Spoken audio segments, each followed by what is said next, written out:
Bonjour à tous, première vidéo de l'année, j'espère que les fêtes se sont bien passées pour vous. Moi elles se sont bien passées et je sens que je vais en avoir pour encore un petit moment à les évacuer. Je vous souhaite mes meilleurs vœux et puis on va attaquer cette vidéo par la présentation de cette scie sabre de chez Action. Donc c'est le modèle ferme. Avant de la déballer, je vais vous faire un comparatif avec deux autres scies sabres que j'ai chez moi. La scie sabre Evolution que je vous ai déjà présentée. Donc vous pouvez voir déjà par rapport à la taille du carton, elle est plus grosse que le carton qui contient la scie sabre. Après ça c'est une scie sabre qui est assez imposante. J'ai un autre modèle, c'est le modèle Performance de chez Parkside qui est légèrement plus petit mais qui reste un peu plus gros que le carton.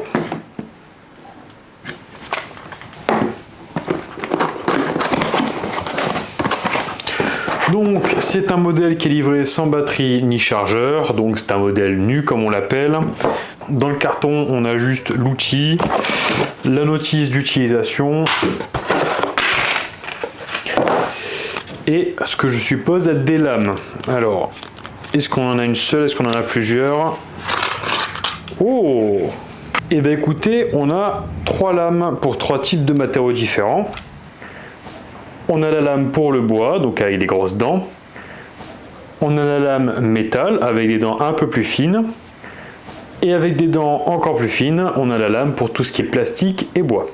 Au niveau des caractéristiques, pour une fois on les a, je dis pour une fois parce que sur la plupart des outils que j'ai testés de chez Ferme, malheureusement il y a un manque d'informations par rapport aux performances.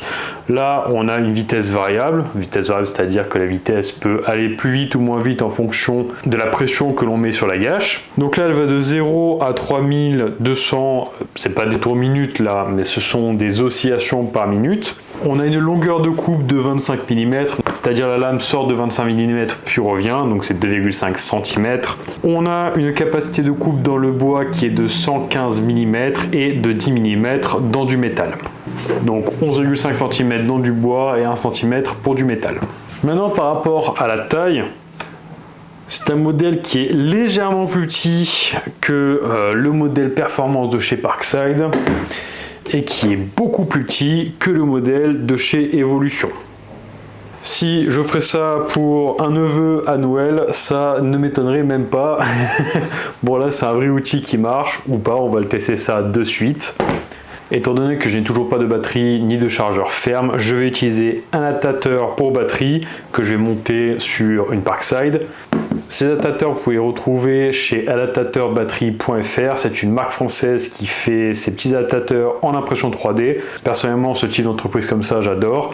Vous avez le lien en description avec un code promo, les i4, si jamais vous êtes intéressé. Comment ça se met? C'est très facile. On met l'adaptateur sur la machine. Hop. Et on met la batterie dessus. Et là, elle tient, il n'y a pas de souci. J'enlève la batterie pour monter la lame dessus. J'ai pas mal de commentaires qui me disaient de faire attention à ce sujet-là, vous avez tout à fait raison. Quelque chose que j'aime beaucoup et que je suis étonné de retrouver sur un modèle à ce prix-là, parce que je crois que je l'ai payé moins de 30 €, je vous remettrai le prix exact à l'écran. On a une prise rapide, c'est-à-dire on a juste à tourner la bague, on met la lame et elle est prise. Honnêtement, je ne m'attendais pas à une prise rapide sur un outil de cette tranche de prix là. Je suis assez étonné. Bon, après, l'outil en soi, il n'y a pas grand chose à dire dessus, c'est assez sommaire. Il y a les boutons de sécurité gauche-droite et il y a la gâchette. Le sabot n'est pas réglable, en tout cas je ne pense pas, il n'y a que des têtes cruciformes. Généralement ça vient plus avec des têtes à laine et là il n'y a rien fourni dans la boîte qui laisse à penser que le sabot est réglable. Du coup on va le tester comme ça, d'abord sur du bois, ensuite sur du métal et peut-être du plastique si j'en trouve. Vous connaissez la musique, on se retrouve de suite pour les tests. Allez, on commence par le test de niveau sonore parce qu'il ne me semble pas que sur la boîte ils aient marqué. Non, il n'y a pas le niveau sonore, parce que je l'ai essayé, et honnêtement elle fait un sacré bruit. Donc on va voir combien elle fait. Donc placé à 60-70 cm de mon appareil de mesure, et je ne le colle pas à la table pour pas qu'il y ait des vibrations en plus.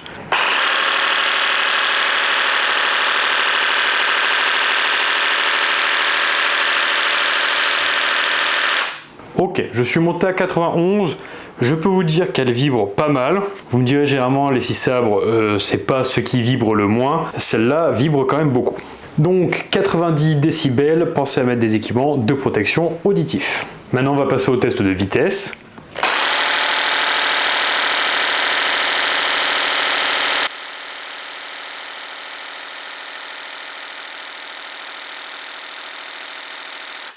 Honnêtement, la bonne surprise, je suis à 4200 au lieu des 3200 annoncés, donc 1000 de plus, ce qui est énorme. C'est la première fois que je vois ça. D'habitude, c'est plutôt l'inverse. Encore une fois, je préfère être surpris agréablement plutôt que surpris déçu. Allez, on commence avec du pain, tout ce qu'il y a de plus classique. Honnêtement, je pense qu'elle n'aura aucun mal à couper ça.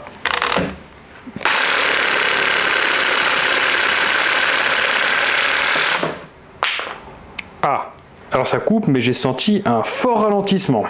Ben écoutez, on va augmenter petit à petit, on va passer à 2 pour l'instant, en sachant que chacun de ces petits bouts de bois fait 2,5. Donc normalement, je devrais en mettre 4 pour arriver à la limite de cette machine. Je vous rappelle que c'est du pain et c'est pas le bois le plus résistant.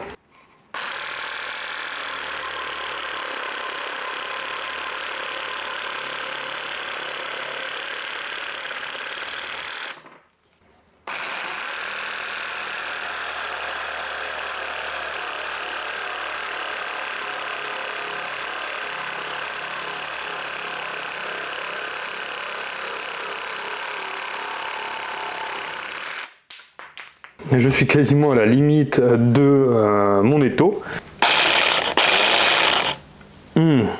Alors, le problème que j'ai ici, on va y aller très doucement. Le problème que j'ai, c'est que ma lame n'est pas assez grande. Je vais faire un test avec cette lame quand même. Normalement, ça ne devrait pas poser de soucis.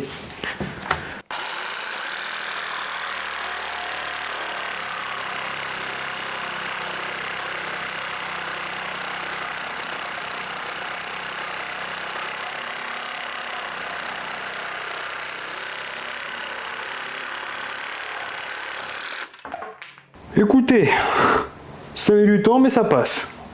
Allez, maintenant on va tester avec de l'hêtre. Là on n'est pas du tout sur du pain, on est sur un bois qui est beaucoup plus solide que du pain. C'est un bois que je n'apprécie pas particulièrement parce que quand on va trop vite dessus, c'est un bois qui crame. Enfin qui crame, qui noircit quoi. On est sur du 8 cm et demi d'épaisseur. On va voir ce que ça donne.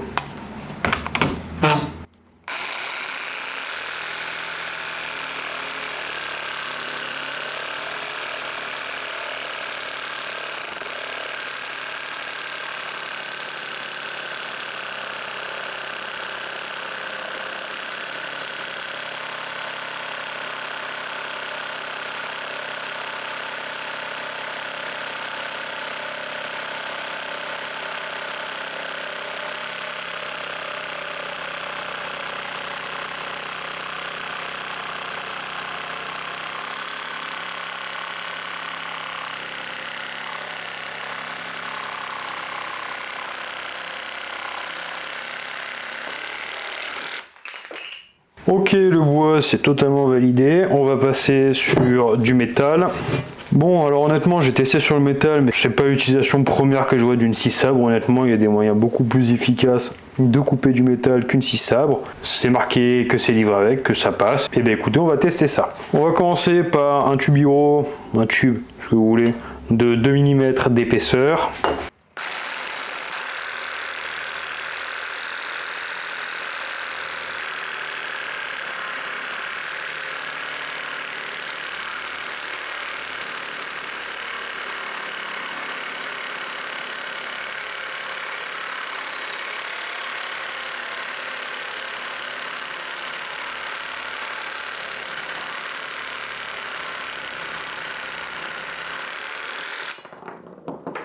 Mis à part le fait que j'ai un peu dansé la lambada au début avec la lame dessus, pour vous dire à quel point cette machine vibre, je n'ai pas rencontré de réelle difficulté à couper ce tubiro.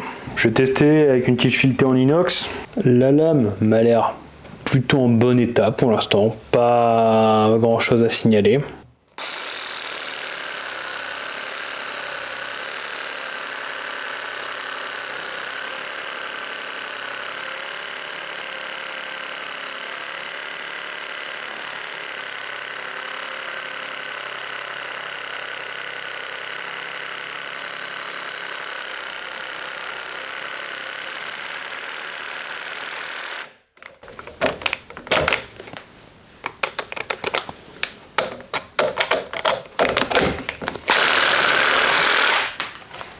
un peu plus compliqué celui-là. On va passer sur une tige en acier.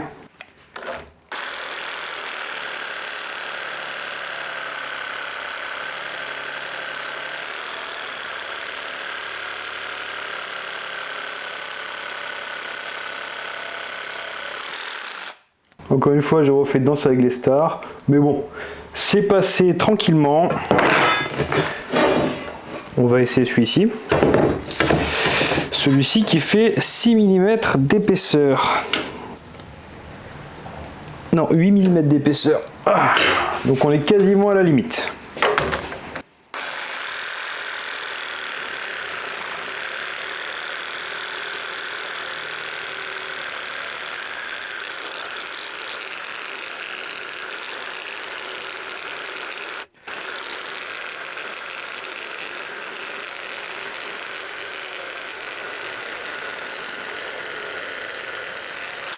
Eh bien, écoutez, je suis étonné de la durabilité de cette lame. Je m'attendais à ce qu'elle soit un peu plus émoussée, surtout pour ce prix-là. Bon, au final, cette petite machine, eh bien, écoutez, les tests, ça s'est bien passé. Honnêtement, j'étais agréablement surpris, encore une fois, vu le prix de cette machine-là. J'ai oublié de le dire, mais bon, pour ce prix-là, vous n'avez pas du brushless, c'est du moteur à balai, donc pas moteur à charbon, parce que là, vous n'avez aucun moyen de changer les charbons à l'intérieur. D'ailleurs, on voit le moteur qui est d'un bloc à l'intérieur, on le voit à travers les grilles d'aération.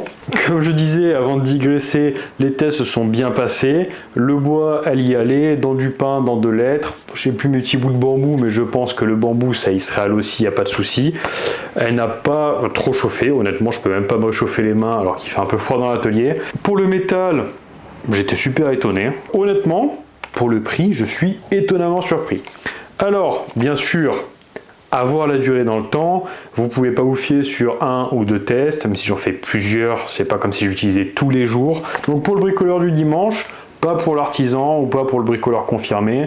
Alors, je vais avoir les fanboys de chez Action qui vont me dire « Oui, mais Guillaume, je fais ce métier depuis 50 ans, que dis-je, 99 ans, et pourtant j'utilise la petite visseuse ferme sur les chantiers, elle m'a très bien servi, tu as des tests biaisés. » Bon, on s'en fout.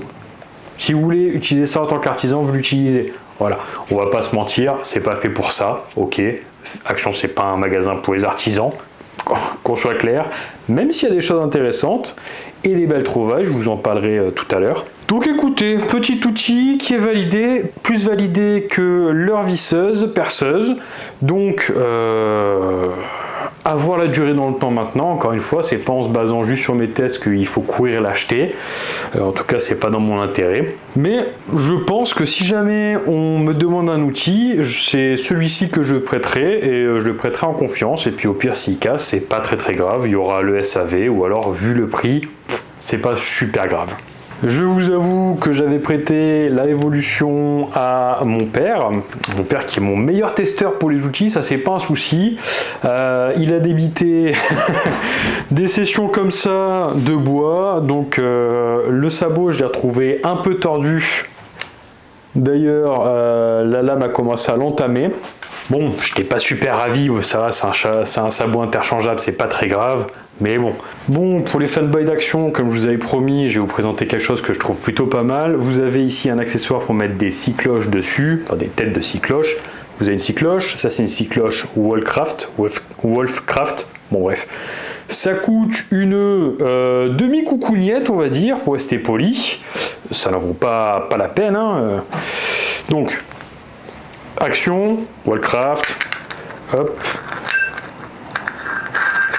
On vise dessus, et si j'arrive à trouver les trous, généralement j'ai pas trop de mal, mais bon.